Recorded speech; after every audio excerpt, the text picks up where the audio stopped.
Hey everybody, welcome back to Human. I am Joe Klemczewski with Jeff Stucke. Have you learned our tagline yet, Jeff? Oh fuck. No. Is it cool? I'm excited. And I'm an So eager true student. story, true story. You don't know this, but I was cleaning and organizing my office and I ran across a business card of yours from 20 years ago. Jeff Stuckey, the human element. And I Oh, was processing a name for our podcast, and that word human obviously kind of stuck with me. yes. And one of the first projects you and I wanted to work on, and it never came to fruition, was a project called Unleashed. Yes. So our tagline is Infinite Generations of Potential Unleashed Through You. Full fucking circle, dude. I know, and you That never is knew it. fantastic. I We're our know. third episode, and you just learned that. It's all You about know, you. I'll have to practice that again, but that's solid. That's weird. Huh? I mean, See what I do for you? See what I do for you? there's almost some cosmic energy there that you found that fucking business. Yeah, I mean, there you like, go. look at Just that. buried away in a box in my home office. Always connecting that shit. That's fantastic. Yeah, that's what I do, man. So we're in our third episode and final on masculinity. I think we heavily introduced the topic of loneliness, male loneliness, in our last episode, but it is something that people are calling a crisis. I'm going to give a nod to Jonathan Haidt, who is right about a lot of stuff with what's happening today. And he looks back at this seminal moment. I think he attaches it directly to 2008, the advent of social media. And of course, he talks about children and depression, anxiety, self-harm, all of the things that are just reaching critical levels tied directly to that. And I read a study, I think it was in the Journal of Personality Psychology, that it is completely correlational, the amount of time men spend on social media and the degree to which they report loneliness. So I know we're going to dig pretty deep into this topic, but I know that will be a central core. And I remember one time you spoke at an event that I was listening to you at, and you made a comment about the marital relationship, and it had to do with when men start placating themselves with substitutes for intimacy, all of a sudden they don't need to actually pursue it with their significant other. So we know, for example, gaming is a great substitute for actual games, like being with your friends and doing things fun. You can just sit behind a screen and talk on a headset. Porn is certainly a substitute for real intimacy and the pursuit thereof. But I'm gonna turn it over to you and just let you kind of go through an entire litany of all of the things you think are causing this supposed crisis of male loneliness.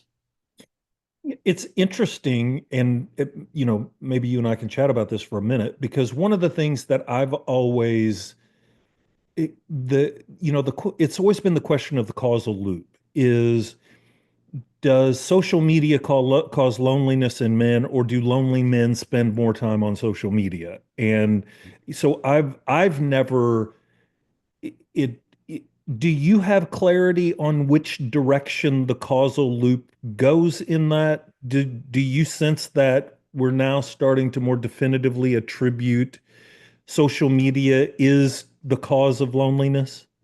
Well, I agree with exactly what you're saying. That's a very high scientific concept to look at how bidirectional that is.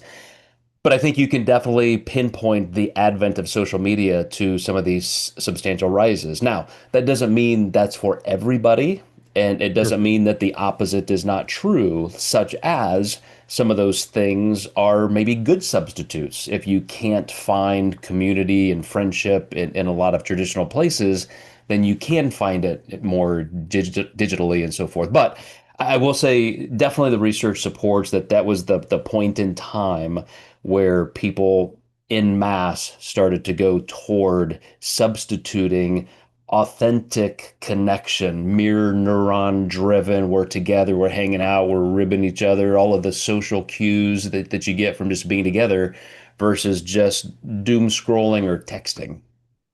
And I would be interested, and I think it there was also a point in which pop culture started mocking men.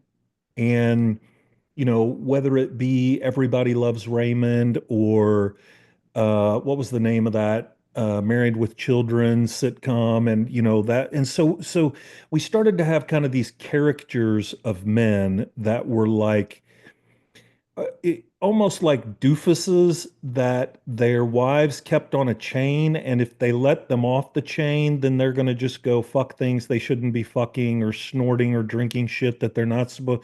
So it it almost became kind of this sport of mocking the incompetence of masculinity. Um, I vividly remember starting to see those cues, not really even paying attention at the time. Is this like even affecting my own perception of, on a macro level masculinity, but even, more directedly, is this starting to affect my sense of self? I, I'm certainly not suggesting that I am a case study, but as I kind of started my own journey towards an authentic masculinity, I know that I had developed that conception that I'm probably an idiot that should just stay at home on the couch, because otherwise I'm going to end up snorting cocaine out of a prostitute's ass, or some just, absurd caricature of the incompetence of masculinity that was completely incongruent with the person that I was and the things that I stood for. There was nothing in my life that said I had the potential of doing that, and yet I just sat on the couch like a good little boy. So I do think there was kind of a macro. I don't want to. Assault is way too strong of word. I'm not ascribing any egregious intent to it, but I do think it had impact. There used to be on our, social landscape a significant number of men's organizations where men participated in social activity and did good things, like they towards good ends. Now, I am in no way saying that men are the only one that were. I'm not fucking. That's not. I don't want anyone to take that further than I am saying it. I'm not saying anything. I'm just saying that social organizations that consisted of men endeavoring to do good were much more commonplace than they were now. Um, the Shriners used to be like a profoundly prolific organization that did, the number of hospitals that they supported, incredible things like that. And it's a dying organization. And those kinds of and we know this, I know this. Men men congregate around doing things. Men don't sit around. We don't fucking do book clubs. We don't do knit. We don't knit. We don't binge watch. It's men doing things, engaged in activity. That activity then becomes a conduit for, and I will say this, my take, Joe did not say this, I'm saying this, male vulnerability. That that kind of opening up and that connection that is cultivated through activity. You and I both spent a lot of time in church, a lot of Bible studies and that kind of shit. I think if you and I could get those hours of our lives back, I have a great story about that. It's so ironic you brought that up. let's go, man, because I want to pile on that as much as I can. Well, let me so the church you and I met through the current lead pastor that I have not seen in 15 years. I just intentionally invited him to breakfast and we had a great reconnection. And I'm meeting him again this Friday. Truly great.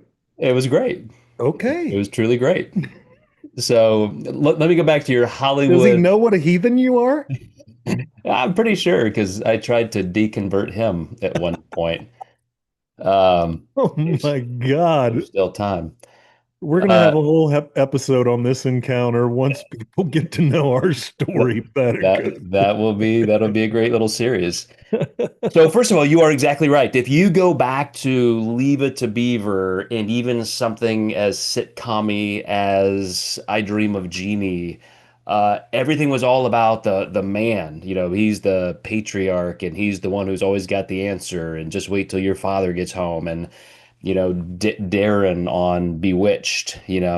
Everybody looks toward that leader figure. And then comes a transition with like All in the Family and Archie Bunker, and then like Married with Children, and then it just completely devolved into that doofus character you mentioned. I don't like to blame the quote fall of man on that because I think we can take comedy with a grain of salt. I don't think we all have to be lemmings and follow Hollywood off a cliff. But I will say, That sounds wonderful, Joe. well, there's Do you have any evidence to support that we don't do that? let me say that in parallel with that time frame, the Okay. 1970s, women started going into the workforce in mass. Now women have more managerial jobs, they have more leadership jobs, they graduate from college at almost twice the pace. They have just fucking taken over, and good for them, right? But now men have the other half of our population to compete with, and women now say, "Yeah, I don't need you. Like what?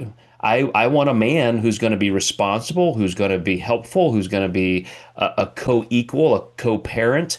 They're not just sitting on the sideline cheering for their 1950s, hero, knight in shining armor. So I'm looking at both sides of this, and I see that male crisis and masculinity and loneliness and competence as okay, figure your shit out. Like you ruled the world up to this point, you screwed most of it up.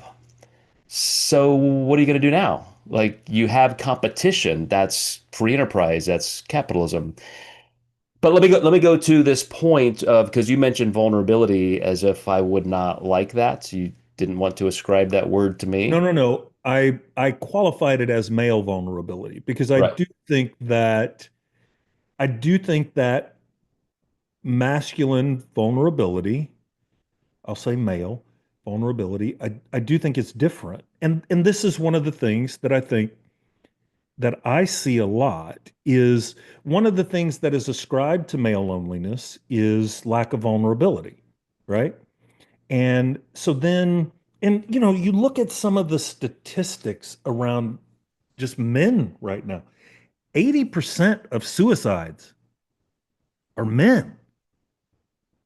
That's fucking tragic and terrifying. Well, I mean, 80% of I think there's a pretty anthropological, biological reason. I mean, we do have about 200 times the level of testosterone as a female, not just one times or two times, but a normal female, their testosterone is around 20 nanograms per deciliter. Ours is around 800. So you're going to get some of those behaviors that are definitely sex dependent. But let me go back to this vulnerability because that's one of the reasons. Like I made the statement even to this pastor friend of ours. I was a horrible religious person back when I was into a church life. I was the worst because with my personality type, you I were a fucking assassin. exactly like I'm going to Give me your convert you or beliefs kill. and let me slit their throat and watch them slowly bleed to It death. was all about who's right, who's wrong. And now, with a lot of distance away from that, I can even look at this guy who used to love hanging out with me. He would come to my gym in the mornings and work out. And, we did have a great male friendship. And we just kind of Oh drifted. shit. Oh, decent. I mean, we weren't like It's best just friends. fucking spring this on me in the middle of a fucking podcast. Keep going. we, Sorry. we spent a lot of time together. And I looked at him now. So now he's the lead pastor of this church. He's 60, I'm 55. And now I look at more just the sociological historical role of a pastor. I mean, name your religion, name your epic. And it's more sacred to me now. As he's talking about pastoring this church of a couple thousand people, he was mentioning some couples he's been counseling, and most of his church would cast these people out. They are not your normal Christians. They are participating in life that is Do I very, know who you're fucking talking about and what church you're talking about? yes, yes. Okay, keep going. So he's kind of privately counseling these people who most of the people in his church would just cast out. You don't belong here. You are, quote, living in sin. And he met with them just to say, look, um, are we okay? Like, you're in the right place? Because I don't want anything I say from the pulpit to hurt you or offend you or catch you off guard. And he's trying to find a way to make them comfortable and belong. And I said to him, I said, look, dude, this is why I love you. You are interested in caring for these people because of who they are, not because of what they do. And I said, listen, are you familiar with the Pew Research poll on religion? They update every year. And he said, yeah, I've heard of it. And I said, okay, Christianity is now a minority religion in America. Less than 24% of people even go to church regularly. Less than 3% of those people believe the Bible is the quote inerrant word of God, etc. I said, so most of the people, even in your church, they just want a place to be. They want a community. They want to care for each other. They don't care about the nuances of 50,000 different fucking denominations all fighting over every jot and tittle in the Bible. They just Or want a carpet place color in the foyer. they just want a place to love each other and belong and care for each other in community, as we're talking about loneliness. And he said, I know. That's why I can't wait till I can retire because I'm so sick of this job. Like I'm so like I love being a pastor. I love caring for people exactly as you described, but that kind of stuff I've had enough. And I said, be careful. They throw guys like you out. Um, so Huh. anyway, he even admitted to me at this time in his life that it's more important to be genuinely connected with other people, to try to stem this tide of loneliness. He admitted that even most people in his church, that's what they are there for. And I just thought that was an incredibly great moment of vulnerability and connection between two people who don't have a lot in common in that area of quote theology. Yeah, I don't even know what you just said.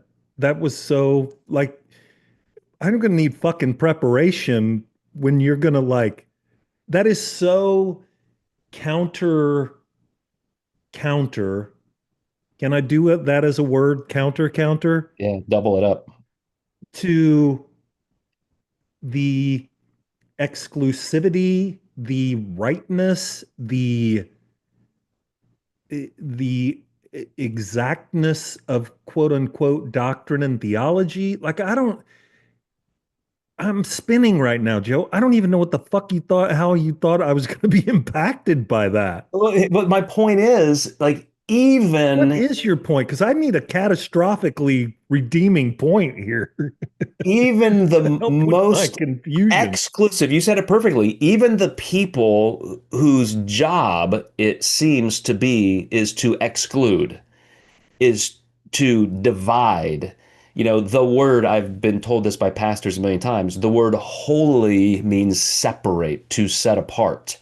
We are holy, you are not. We are right, you are not. We're going to heaven, you're going to hell. We're getting our 72 virgins or entire planet, you're not. And here was a guy who pastors a quasi fundamentalist, just call it evangelical church, and I'm going seek to take the quasi out, but for your sake, we can. maybe he's lying to me. Maybe I he's want to. just No, I'm maybe not. I'm not. In no way am I suggesting that, but you can understand the that is such a divergence. Your description is such a divergence of any experience I've had in that sphere that I'm like, what the fuck are you talking But about? Were you two doing psilocybin or what? isn't that a great indictment on how everybody is moving in this shared culture of separateness and loneliness, where even he is more concerned with making people feel comfortable and included and literally pastored instead of like, this is not the place for you, get out, which would have been 20 years ago, the exact quote. I hope it's not. I mean, and again, I'm the pessimistic. The pessimist in me is I hope it's not too little, too late, because we got to do something to fucking right the ship, given the overall level of division. Um, yeah, I mean, that's Well, yes. well, speak. Okay, let me give you another example just to get off of this track. All right. There's a guy named Sean Ryan who I'd never heard of. He's an ex-Navy SEAL. I'm familiar with him. Yes, He I does a find it. right-wing podcast, has 5 million subscribers to his YouTube channel. He interviewed Gavin Newsom. Okay. And as Gavin Newsom, liberal governor of California, is talking for almost 5 hours, I think it went 4 hours and 15 minutes. Sean Ryan just kept saying, that's not true. That's not true. That's not true. And Gavin was correcting him, like, no, that is true. Look it up, look it up, look it up. Have your producer look it up. And it was all these just political facts that both sides attack each other with that are totally fabricated and wrong. And at the end, this was the magic part that I was so happy I stayed in for. At the very end of this podcast, Sean Ryan leans over, shakes his hand, and says, I got everything about you wrong. I am so glad we met. I'm so glad we talked. And that to me, one of the things I watched in preparation for this was a therapist online who said, you want to cure loneliness, get off your ass. Like you got to go do something. You can't cure this by reading a book or watching a video. You literally have to go meet people. And to these people who were totally divided politically, ideologically, they hate each other. They probably would, bash each other online. They get together 3 feet apart and they spend some time together and they realize, wow, we have the exact same values. We literally care about the same thing. We still may disagree about even some things on how to get there, but we have the exact same fucking values. And that is part of this loneliness crisis, I think, is the polarization we get. We go online, which is a replacement for true intimacy and bonding male to male. With We're not, very little accountability. we're not doing anything together, You say action shit oriented, like you said. online that you would never Yeah. fucking say to another human being's face. Right. You can't sit there and have to repair relationships back and forth and ebb and flow and just learn how to be with another human being. But then when those two guys did it, you saw in one conversation how it brought them together. And I guarantee they're going to be friends for life now. It's just all about literal proximity and spending some time together. Another study I read in preparation for this, women qualify their loneliness as lack of intimacy with a partner. They feel like their closest relationship is off kilter in some way. Men define loneliness as not having enough time with other men, which that kind of shocked me. I mean, that the two sides of the same coin, but both sexes defined it definitively that way. And I'm wondering what in your therapy practice, what do men who whether they come to you for loneliness or you just realize, wow, that is a root issue with you, like what are they not doing? Typically, they will come with some other issue of impulsivity. And the impulsivity, whether it's could be anything, drinking too much porn, whatever the fuck it is, too much work, whatever it is I would say that that to me has become more of an indicator of loneliness than something else because I think the way that women describe it and the men describe it, I just, I'd be, you and I can kind of untangle this a little bit. I think that says something. I don't know. I don't know that men and women are wired to have the same kind of intimacy. I mean, I just, we've got millions of years of evolution. When we were hunter-gatherers living in primitive circumstances, men could not sit around talking about their fucking feelings. Like, hey Joe, how you feeling today? Do you want to go try to hunt something that's going to kill us, or should we just sit here and maybe cuddle? Like they were not afforded those types of experiences. Should we, do we get to a place where men can have that? I don't fucking know. I know that industrialization, all of these kinds of things has moved so rapidly that it's kind of like men are okay, I'm supposed to be vulnerable. What is this vulnerability that I'm now supposed to be? Am I gonna, and I can tell you, having also done marriage therapy, there is a point of diminishing return for emotional transparency for a man. For him to sit down and like sob about his childhood or the the fear or the lack of confidence that he feels in the present, sometimes that ain't so great for the relationship. And you can see and feel the pity. It's not, and again, I'm not suggesting that I'm smart enough to know where that point of diminishing return is. And I don't know that it's always great for men. I don't know. Should we raise boys saying big boys don't cry? No. There is a balance there of, Dude, I have so many thoughts on this, and well, I'm gonna try not to get us both canceled.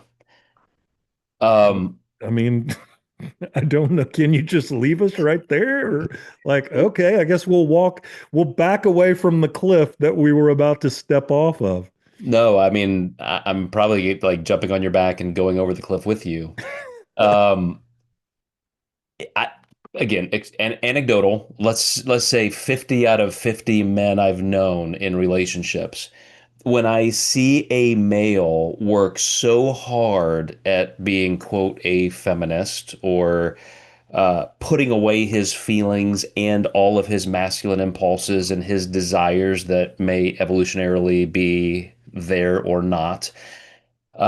I always, and typically those are the kind of men, because they're nice guys, they attract a more control-oriented female, more ambitious female. I always predict within 5 years she's going to cheat on him and be gone. And she's going to end up with her personal trainer, some, bearded barbarian of a guy, because her mate was just so passive and so beta. And Jeff, I'm telling you, like arbitrarily 50 out of 50 times I've been right. Like this happens to every quote nice guy I know. And I don't think you have to just make up a persona you are not, but you also don't have to kind of subscribe to the current notions of the far, far left and be this gushy equal. Like I have a feminine side, a masculine side. I need those to be co-equal if they're just not. It's certainly not in me. I mean, I think I'm a kind person, but I'm also pretty aggressive and pretty brash, and I've gotten in trouble with that side of myself. But it is my ambition and aggression and alpha leader type qualities that have attracted both men and women to me. I mean, literally, like that is the thing that we see in a leader type to say, man, I can just put all of my trust in this person because I know he's going to get the job done. This person's going to work until it's finished. This person's going to be a good friend to me. This person's going to be a good protector or provider. Whichever sex you are, those are the masculine essence traits, speaking as a non-therapist.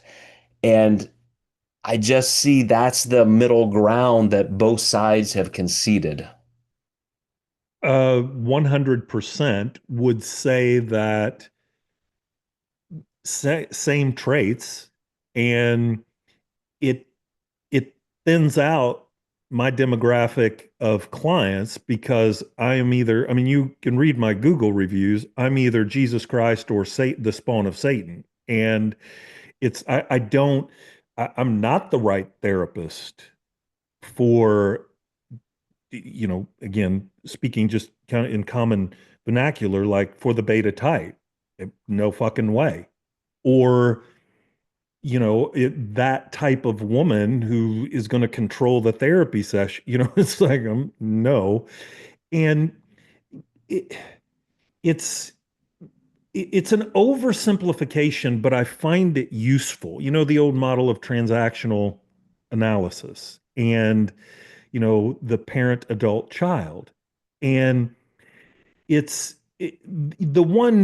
one scripture that I do find useful, I do find several useful. Probably refer to the Bible more now than I did when we were in the cult. Um, but the notion of unequally yoked, and it is so unfortunate that most conservative Christianity just completely emasculates the power of that passage. And the notion of the ox being, it was an agrarian based society, and it's that is the most important thing to your survival. And what is an imperative is that the ox push against the yoke with equal force. And part of masculinity that I think that you and I are pretty decent at, if I can toot our own horns, is making sure that that force stays constant. I'm not interested in pushing against it and breaking your neck. I'm sure as fuck not going to let my neck get broken. I'm committed to pushing and making sure that that force is constant for our survival. I'm not suggesting that a woman's not. I'm not saying anything other than I do believe that in relationship exemplifies the kind of masculinity that you're talking about, that your clients have been attracted to, male and female, that my clients have been attracted to, both male and female. It's that ability to calibrate. I don't want to crush a woman. I don't want to emasculate a man. If I feel that I'm erring in either side of those, then, and I've seen you do it, I do it, we calibrate. If There's I'm a if I'm in session, I had a session this morning um, with a couple, great couple, motherfuck, irresistible, forced, immovable object, and I could tell very much that I had offended the woman, and I stopped the process. I tell me, like, let's talk through this. I in no way was intending to offend. Tell me how I did that. Now, I was equally as assertive in my attention to the fact that I had done that as I had been to the entire session. And there's a difference than that kind of emasculated beta behavior that you're, like, I'm sorry, mommy, I'll try real hard to be. And that's where I find transactional analysis, again, non-scientific, but it's useful because when you see that parent, child, mommy, and son, what you described is exactly right.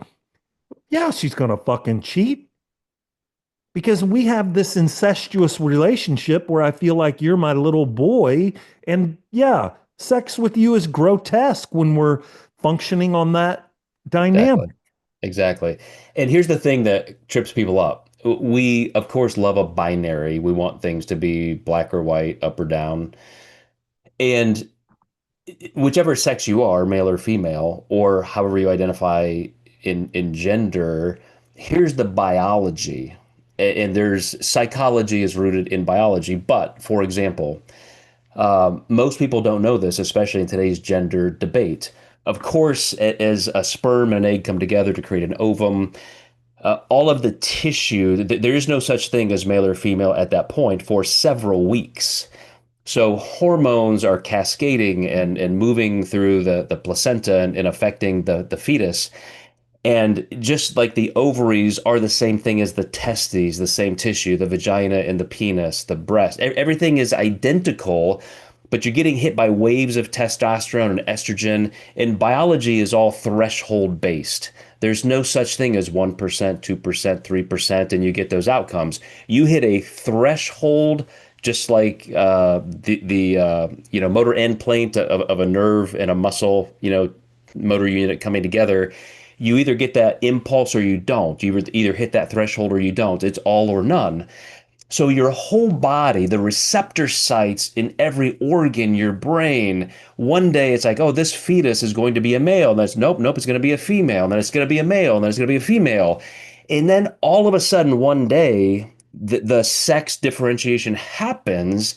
And that's why you can have incredibly effeminate men and incredibly masculine women, even in physical structure, biochemical, brain structure, everything, because it's just a roll of the dice as to whether that fetus is going to be male or female. So when we get to even personality psychology in relationships like this, you may have a man who very much struggles with having the traits we're describing as what we would say this is a traditional male or female. I don't think there's anything wrong with a female being strong and assertive and having those male essence characteristics. Neither is there a problem with men being softer and more effeminate, but at some point, those two people have to figure that out together, or even if they're just not in relationship, they have to figure out in themselves because sex signaling and mate selection and even friendship is a very socially dynamic phenomena. And I will finish with this. You keep mentioning transactional theory. The commodity theory of love is a science. I mean, whether we like to admit it or not, just like attachment theory, whether we believe in it or not, it affects us. The commodity theory of love, as you just described, if I'm not getting enough from you and I'm just giving, I'm going to be resentful and we're not going to make it, and vice versa. So you have to understand those role perceptions in each other. And let's go back to the male loneliness crisis. Even in your friends, how do you show up for your friends? Are you aggressive in one area and not aggressive enough in another, showing the ambition and the at least reciprocity with each other? But I would like to hear your comment on what I just mentioned about the differences when an actual male is a little bit more effeminate in personality trait, and the female is a little bit more on the masculine side. How would you counsel those two to make it work? Get a divorce before she has it before she cheats on you. You think there's just anthropologically, biologically no way they're going to make it? No, I don't. Anything that I would say about that would be purely anecdotal. I would say that that I don't know, man. Have you had an encounter with that Oh couple? wow. I did. My podcast partner is Ben Shapiro tonight. How did I become Ben Shapiro? If traditional traits of masculinity and femininity have to be completely anchored in the male and female respectively, my point is I think a kind of a bell curve or a Venn diagram, like that's how it's going to work easiest, but Oh on no, those I'm not. peripheries it I'm can still being work. I'm being totally um tongue in cheek when I say they need to get a divorce. I'm trying to think within the realm of personal experience, and I'm kind of logging my brain of that couple, and do I have personal experience with that couple? Um,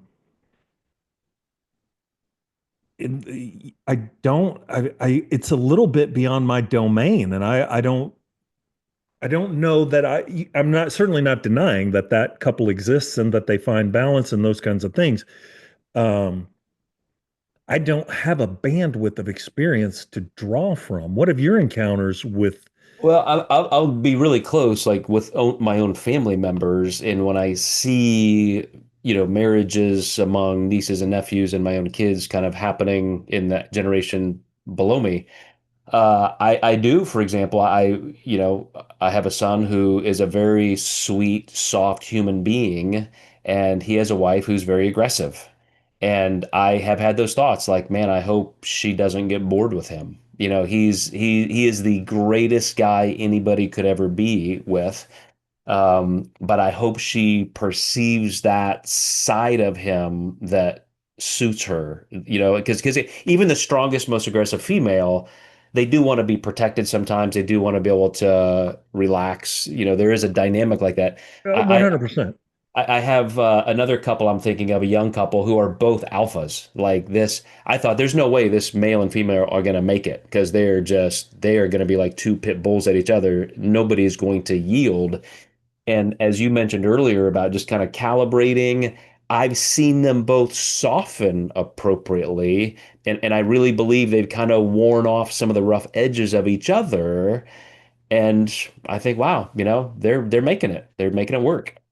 That's interesting. And and again, I'll go back to what I said earlier is I'm not the right therapist for everybody. So I do think that I have, the population that I work with, I think I don't think that couple calls Jeff Stuckey. I Yeah. think they read Jeff Stuckey's website and they're like, fuck that asshole.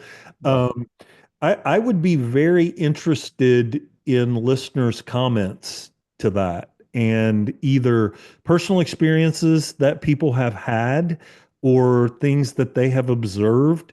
Um, and I'm thinking because I'll be honest with you, why Ben Shapiro? That hurt. That I should have said Matt Walsh. A little fucking bit more how is that sexist. better? Like It's worse. It's worse. I meant because I meant totally because you went into this space for a second. I'm taking you completely out of context, which a lot of our audience will. Uh, in that you have this kind of traditional sense. If the male doesn't have the masculine traits and the female doesn't have the feminine, then all of a sudden we're back into fundamental religious circles and the woman must submit, etc. And I'll give you an example. You literally did marriage therapy with my wife and me. And I will tell you, 10 years from that point to today, my wife is way more masculine than she's ever been. She will tell me to my face, just fuck you. Like you are did a you good job. You did a good job. just Uh, because she was this little wallflower and would just kind of eat her feelings in terms of I'm just not supposed to say anything. Joe's the head of the household, etc. And that's not very fun either, I mean, that doesn't make a great relationship. And so even the feminine soft side in either sex, they need to show some responsibility, show some self-care, self-preservation, because that makes me respect my wife even more. She actually can fight and stand up to me, and she just won't let me get away with stupid shit.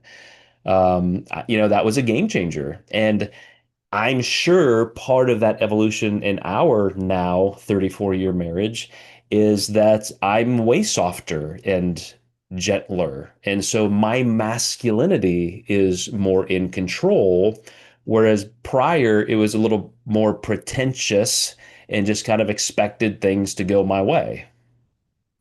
um possibly and but it's also okay, so I'm thinking two things simultaneously. Let me say this quickly because and I'm trying to remember the psychologist that I heard talk about this, and I'll have to go back to it. But he was talking about expressions of femininity, if you will, in masculinity, and he was talking. Several references that he made were rock stars. Like and again, I'll find this and we can put it in the notes. But he was talking about Mick Jagger, who, in some respects, has feminine tendencies, but is still very masculine at the same time. David Bowie was another that he referenced. Robert Plant, like a lot of these rock stars that had some some maybe some feminine characteristics, but still had like a very masculine aspect to it. So, uh, that's a great question. Matt Walsh, Jesus Christ, that's like a kick to the I'm balls. bringing out the worst of the worst. That's like it just keeps hurting more. Like like it's like as I keep trying to get my mind off of it, it's like, no, I'm gonna throw up. I First of all, also let me say, just so we can repair this as we go. I was too late. saying in that moment with that comment, I Oh was yeah. throwing that as a I joke. think you were being irresponsible in your hyper masculinity. Exactly. Yeah, that was an example of toxic masculinity right there. Yes. Yeah, this is, it's fun to have this conversation because as you were saying that we want binaries, and there's so much gray to be waded into. And one of the things that I love John Gottman, and I just find him to Mhm. be, and he's certainly not, alpha aggressive male. Um, but I don't want to get too long-winded in this, but one of the things that he talks about is love mapping and learning your spouse without direction, right? It's one thing when my partner sits me down and says, I need this from you. But love mapping, the way that I understand it, who knows, Gottman would maybe get wind of this and say, that's not what I was fucking talking about, which is probable, not possible. But two things that I understand as he explains love mapping is it's out of my own assertion. I am cognitively making the choice to learn how to love my partner without their cues, and being able to anticipate their needs. And the second part of love mapping is without expectation. Is I've used this example. It's like if I just sense that my partner needed some expression of love and brought her flowers. And if I presented these flowers to my partner, and she said, you know what, our neighbor is having a horrible day. She would love flowers right now. Love mapping, I would find joy in her taking those flowers to our neighbor. That's exactly what my partner needed. That's exactly what my neighbor needed.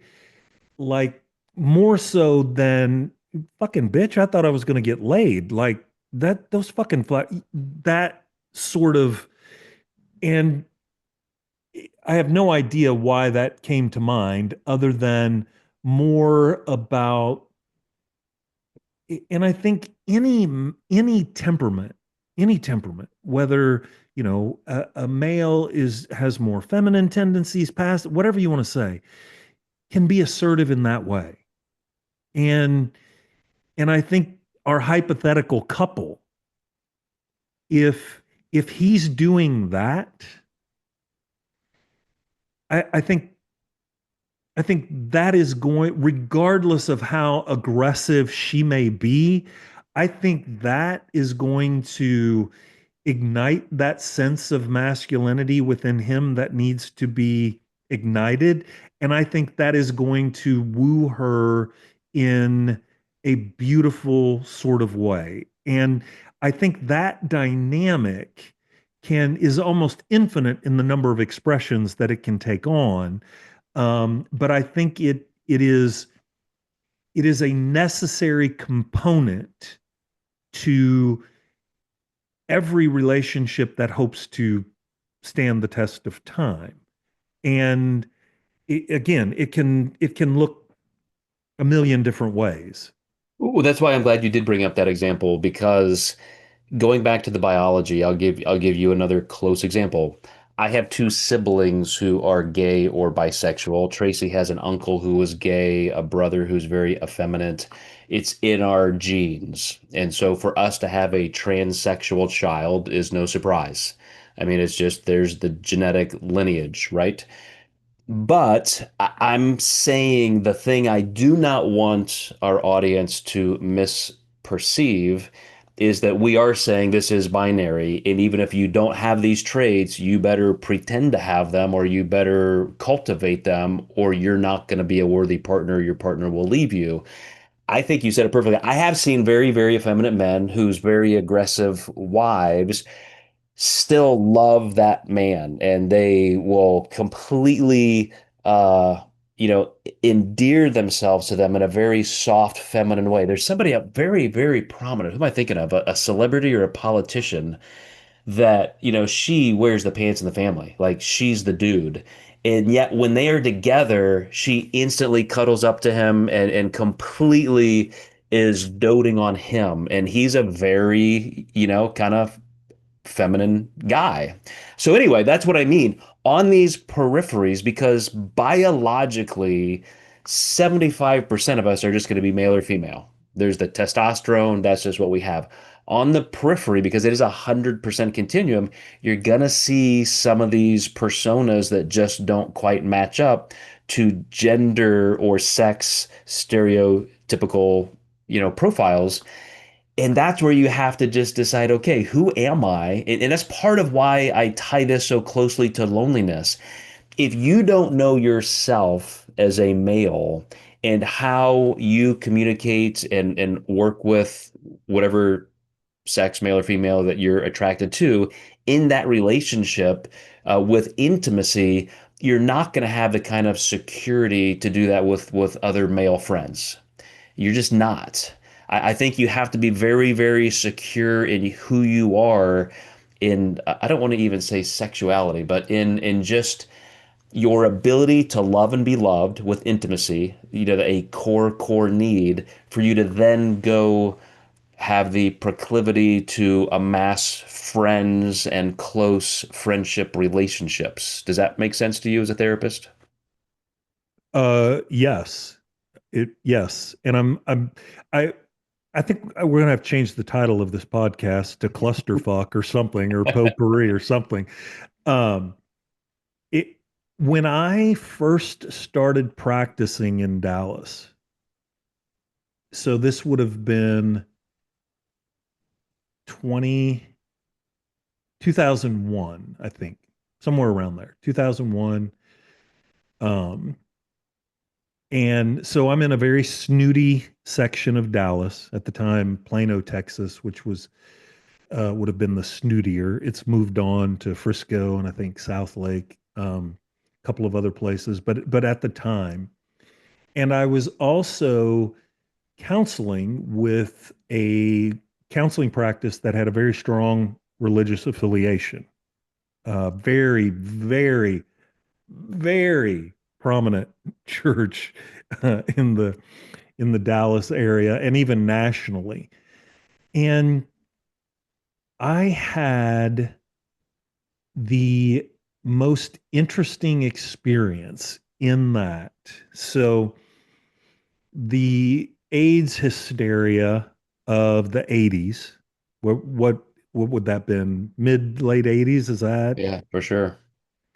Um and so, to be gay, openly gay in the mid to late 80s, early 90s, I don't know exactly when we kind of ended that panic.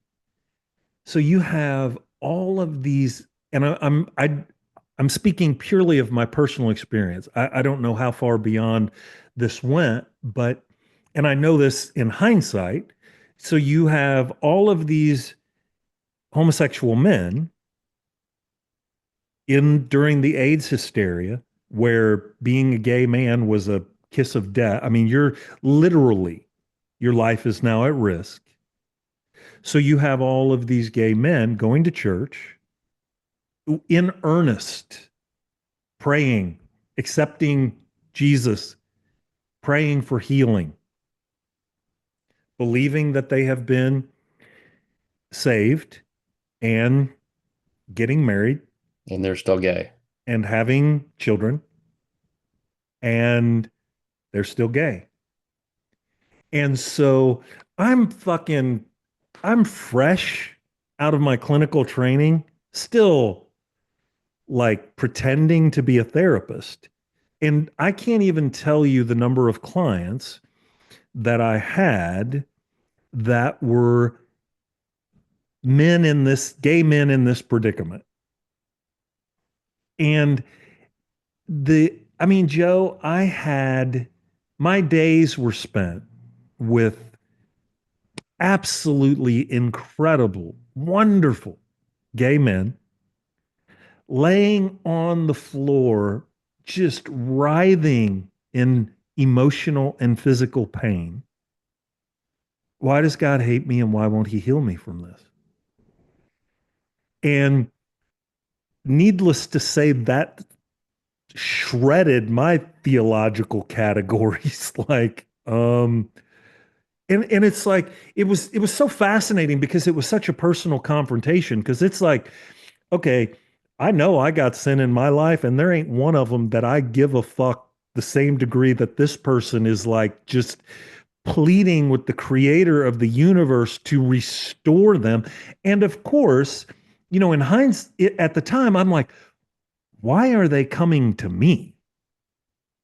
Well, I'm this alpha male type that's like a Exactly. Exactly. therapist that's like, if anyone can help me out of this predicament, uh, and it was, I've already taken too much time with this story, but it was such a profound period. I mean, I don't know shit about fuck. I knew I didn't know shit about fuck, but I don't know anything. And I was reduced to, or maybe elevated to is a better way of saying is I can sit in this pain with you and love you. That's all I can do because I don't There's have any nothing fucking answers. nothing like reality to dismantle uh, theological constructs. But you mentioned wow, we've gone so far astray. Is this It's even so about far male astray. loneliness? But no, it truly is. All of these are spokes of the same wheel in how we push ourselves into corners of loneliness. Even that last example of a gay man who thinks religiously he must be straight, and therefore, if I just get married and have children, I'll figure it out. He's completely an imposter to himself and everyone else, and he's going to be desperately lonely in his marriage. He certainly can't be honest and genuine with friends, and all of these things are hiding that authenticity of who we are. And that's why he said, I think you have to come to grips with all of your strengths and weaknesses and what you even think about these sex and gender stereotypes so that you can say, this is who I am, and I'm okay with that. Because I don't think you're going to go risk having relationships and open up to friendships if you can't trust that person with who you really are at your core. So again, we hide behind our devices. We get on social media because we can paint the persona we want, and the facade won't crack as easily as if you and I are hanging out together, sharing life. I think that it has become a substitute for being worthy of risking that, feeling like you're worthy of risking that, feeling like the other person is worthy of risking that. We just won't take those risks anymore because we're not taking the time to develop those human social skills on any level. And I think there's a second part to that, which is what was Spider-Man's uncle's name? Good question. Uh, eh. What was his name? Uncle, come on, man. God damn it. Anyway, we'll look it up. But I think Hey, his, Google. yeah. Ben. Is it Ben? What was Spider-Man's uncle's name?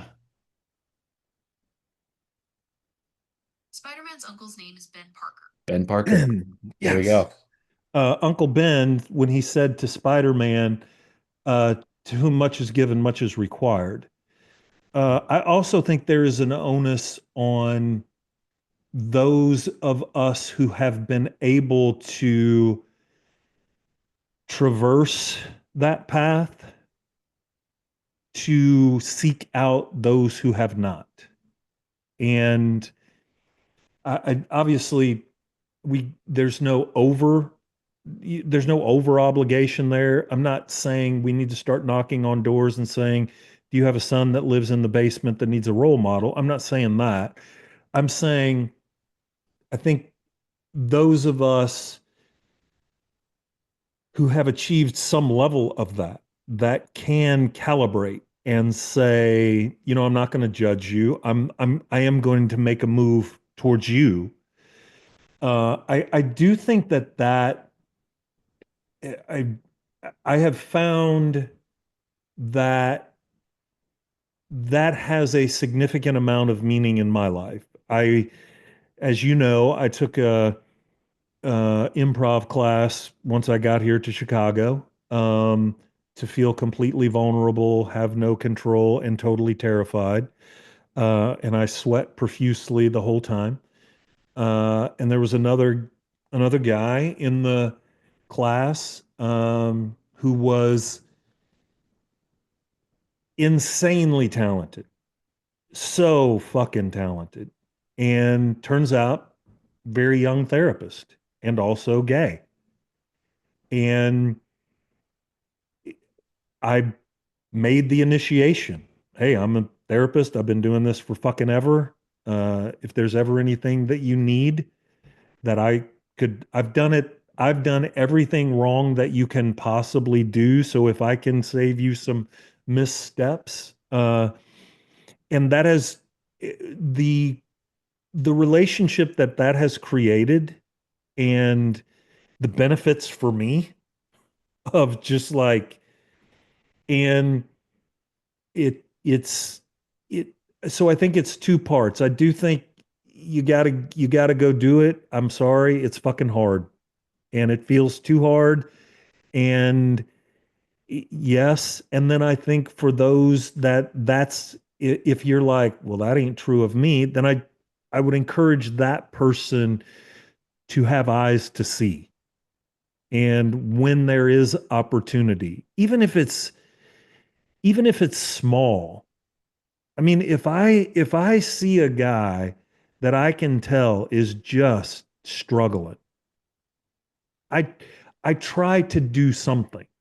I try to whatever it is. If it's in the gym, fist bump, whatever, man. Fucking keep at it.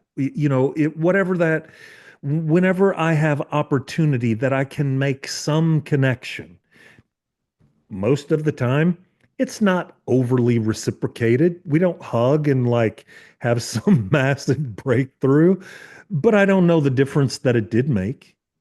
And I do think that that's an element of authentic masculinity, if I can speak like that, is then I think the onus is on us to take the risk.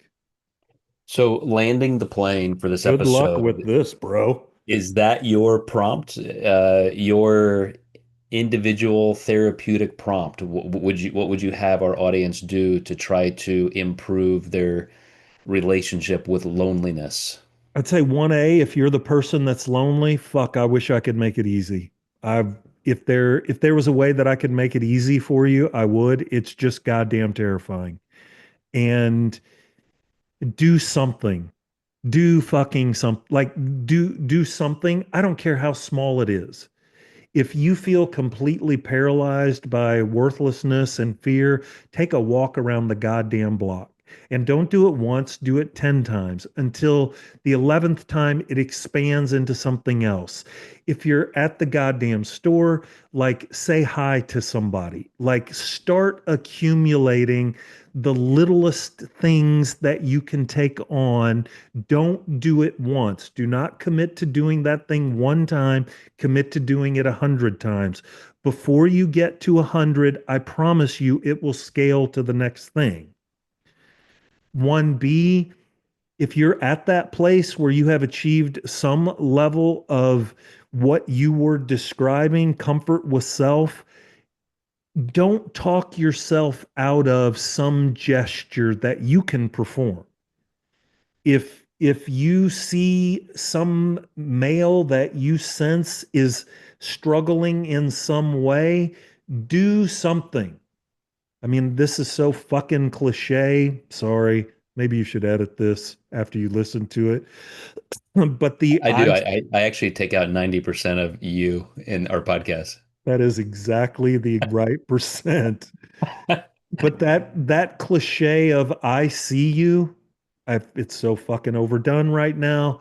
But doing some gesture of I see you, do it. So I'm going to come back to the biology, which it's going to sound a little ironic because my one thing in the realm of social psychology is going to have people sit down and journal.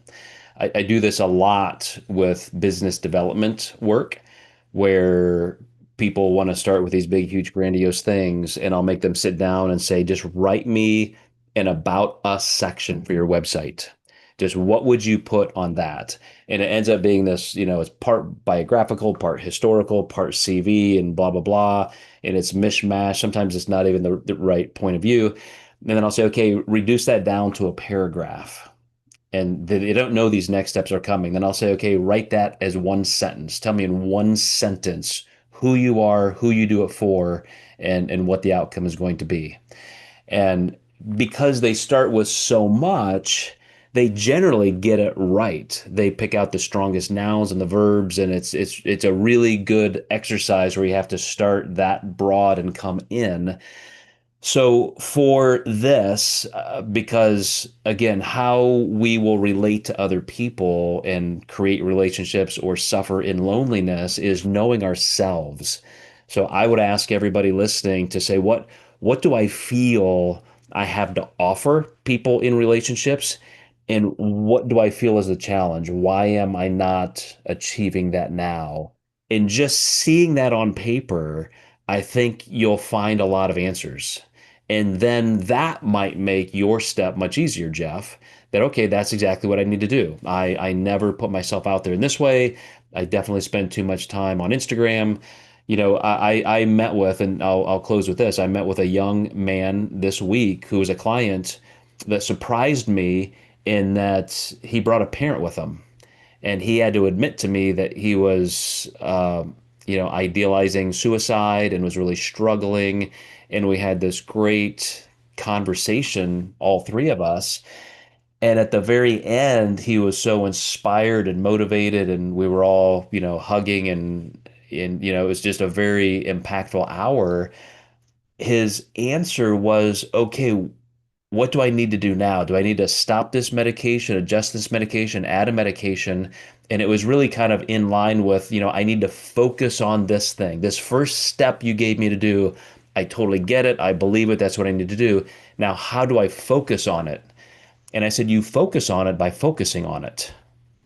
If somebody says, I no longer have the attention span to read a book, I'll say, well, start with reading a page, and then tomorrow read 2 pages, because literally the dopamine, the delta phos B precursor to dopamine and our mesolimbic system, these things get degraded so quickly.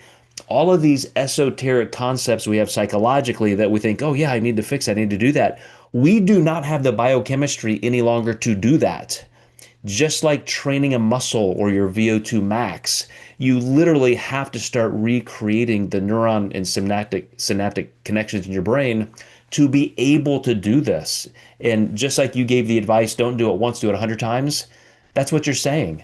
It's going to take you reps to get this right and work through it and make it feel natural. And you will literally hypertrophy the parts of your brain that do it better and more automatically. We cannot miss the point that so much of this is truly biological. And just like Yuval Noah Harari wrote the book Homo Deus, and he said, we are literally at the cusp of a new species. Homo erectus to Homo sapien to Homo deus. We are now, because of the information age, we are becoming an entirely different species. And if we just don't make that transition smoothly, it's going to devastate a lot more people. I'm going to add a prompt. Can I do that? Yes, 1C. Okay, 1C. I'm going to make this 1A, bump the other ones down. Think about the person, like to that person that feels stuck and overwhelmed. Think about the person in your life that has affected you the most positively. And there's been somebody that has affected you most positively. Maybe it wasn't extraordinary, but some person that affected you positively. Write them a letter describing in detail what it is that they did that affected you positively and how it has impacted your life. It, that in and of itself is a very powerful exercise. I'm not going to go into all the detail. We're fucking 9 hours into this thing the way it is. If you can, if you can, call that person and make an appointment to see them and read them that letter Wow. and watch. If you think, if you're stuck thinking that you cannot make an impact, that nothing, do this exercise. If if that is too overwhelming, contact them, make an appointment to have a phone call with them and read them the letter. And again, same effect. Doing it over the phone, like the data on it, nominally different, not night and day. If you're really feeling stuck and if you want something profoundly catalytic to get you unstuck, have you ever done this exercise? Uh, I don't know specifically, but for that kind of repair, but I do it. I have done it a few times when I really do want to have an impact with somebody. Absolutely. I wrote a letter to my father, uh, where I just realized, halfway through rearing my own children and so forth, like I have not shown him how much I love him, and I wrote him this letter. I did not know he printed out that letter and cherished it. And later in his life, he told me, I want to you make sure you put a copy of this in my pocket when they bury me. And I swear, Jeff, 11 years after he passed away, I went to clean my mother's house after she passed away, and in his personal box of his most personal effects, his wallet, his this, his that, was a copy of that letter. And so, will it have impact? Will it be a sledgehammer to create closer relationships? You better believe it will. I have done it multiple times. It's been kind of a progression. I've done, I did it with the person that I thought, and then it was like, okay. And again, each one has been beneficial. Um, the one that absolutely was a game fucking changer was my clinical supervisor, the therapist that trained me. And I knew the answers to the test, bro. I'm like, oh, okay, this will be a really great. It The degree to which it affected me, one, just to be able to ad nauseum say to him, this is specifically the impact that you had on me, and this is specifically how it has translated into my life. And I made the mistake of doing it in a restaurant. I, it it and to see it affect a man who I felt like I had an impossible debt to repay and feeling like at that point still feeling like a completely inadequate therapist because of his level of adequacy. And the catalyst of, holy fuck, I just affected a man who so impacted my life. It took a while, like for that. I mean, it was almost like, I mean, the dopamine levels were too excessive. It was like, I can't even make sense of reality. But then once it came back down to a level of like, holy shit. Well, here we are again talking about emotional generosity because you made me think on even just a day-to-day basis how many male clients I have, staff friends I've had, and every time I intentionally compliment somebody, and it's genuine, it's like, wow, that really impresses me. Or I told a story last week about a staff member that I had to say, man, you are one of the most socially intelligent people I've ever met. Like your ability to see through me and be willing to talk to me like you have, like just be upfront. Nobody does that with me, and I really appreciate that in you. It just like you could just it's an instant bond. I mean, you want to be friends with somebody, just risk authentically telling them what good you see in them. And male to male, I don't know why, but I'm finding that's rare. And here we are talking about masculinity, and yet that's part of what promotes masculine friendships. Yes. Yeah. And it's doable. It may not feel doable. And my experience, the number of times that I talked myself out of doing that with my clinical supervisor, it's like he doesn't need to hear it. Just every insecurity, and my insecurities take on the most convincing voices ever. It's like, he's already given so much. Don't waste his time with this. All of these things that are like perfectly viable yet totally untrue. And I am so fucking glad that I followed through on it. Mm. And it's doable. All right, well, that is our series on masculinity. We can start talking about something else. Thank goodness. True. This is exhausting. Let's, let's pick a light topic or something for the next round. What do you have it? I don't know. We'll have to talk offline. One of the things I've done, we talked. I promise we'll end with this. Um, we kind of brought up religion and how I'm a better human being, a better friend, a better husband, a better father, a better everything outside of religion than I was inside. Because I now have that sense of security, I find greater utility for things that I would call sacred, not religious, but sacred. And Carl Jung, wrote his book Man and His Symbols. I talked about the love of my father, and I literally in my library outside my office, I have kind of a shrine, an entire bookshelf of, to my father. um, I started this thing before every single podcast with you. I do an expensive sipping uh, ounce and a half of tequila, and I take a very expensive tequila that I like. And another thing you haven't known until this moment, Jeff, but I do that because I value our friendship that much that it's worth the best. I'm going to bring my best to you. I'm going to try to mix my best with you for our audience.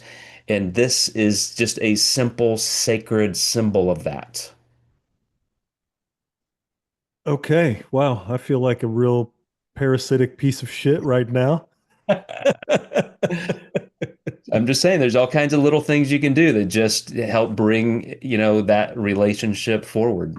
Now, if for what this feels totally like, um, this Cubs hat is a sacred Cubs hat There you go. There it is. because it did. No, truth be known, there's a long story about my affinity for the Cubs, which maybe we'll get into that another time.